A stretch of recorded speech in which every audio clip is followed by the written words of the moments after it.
Nagsimulang mag-perform sa Gala Theater sa Quiapo si Yvonne, ang isa sa mga unang sumikat na bold stars noong 1980s. Minamaliit man ng ilan, nanalo siya ng acting award para sa Ligaw na Bulaklak na dinirect ni Ishmael Bernal.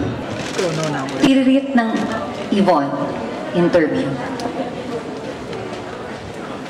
Kapapanalo lang niya ng Best Supporting Actress sa Orion Awards para sa kanyang papel bilang utang kaibigan ni Alma Moreno sa Ligaw na Bulaklak.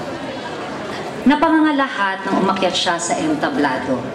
Patong-patong ang makeup sa mukha niya, parang itinapalang sa munting katawan ang malaking bulaklak at transparent na pulang costume na di mo malaman kung pambahay, pang-shooting o pang-saya. Alam mo, mahal, di sana talaga ako pupunta sa Orion dahil ang mga kalaban ko'y mahuhusay. Huwag na nating sabihing mabibigat dahil nung sabihin ko mabibigat, nagtawanan ang mga tao. Siya kasi ang pinakamaliit na nominee sa kategorya niya at co-winner niya katabi sa stage si Mitch Valdez. Pero sabi ng mister ko, bakit di ka pumunta? Sayang din ang appreciation mo. Kaya pumunta ako. Oh God, nung kinuha ko yung plaque para sa nomination, mahal ang lakad ko parang fashion model. Pero nung sabihin ng nanalo ako, di ko malaman kung anong step ang gagawin ko. Lumabas yung pagka-boyish ko, nasira ang glamour-glamour ko. I never. Tulad ng siyam na 10 artista'y rehilyosa si Yvonne. Walang kontradiksyon dito. Sa hanap buhay, napabago-bago ang ihip ng hangin, pananampalataya ang takbuhan. May kursilistang laging naglalabas sa akin nung nakimisis pa ako. Kinakausap lang naman niya ako ng kinakausap, naaawa kasi siya sa akin. Siya ang nagyaya sa akin magkursilyo.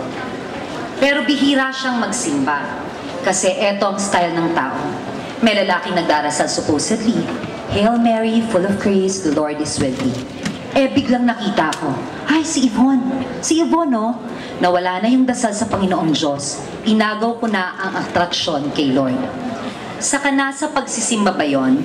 Yung iba, nagdi-display lang ng bagong damit at sapatos o nakikipagtagpo sa boyfriend. Diyos ko, pag bumagsak ang hatol ng Lord, sasabihin niya, para bang sa pelikula, last day mo ngayon, kaya wag dadalhin ang kalokohan sa simbahan. Hindi ba tentasyon ang pagbobomba niya noon? No. Sasabihin ko sa'yo, mahal, yes. It is a temptation when you think it is.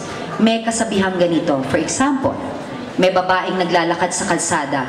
Kahit nakabistida yan, pag hinubaran mo, mahuhubaran.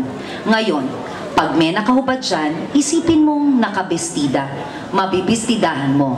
Kung iniisip mong masama ang pelikula, masama talaga. Napunta ang usapan sa mga bold stars ngayon nagsasabing, virgin ako. Ay, virgin ako. Virgin pa ako.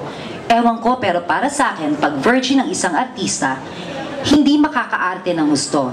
Dahil when it comes to sex, nandyan lahat. Comedy, drama, lahat. Paano sila magre-react sa sex scenes? Paano sila ganyan. Tapos virgin pa sila. Saan? Sa tenga?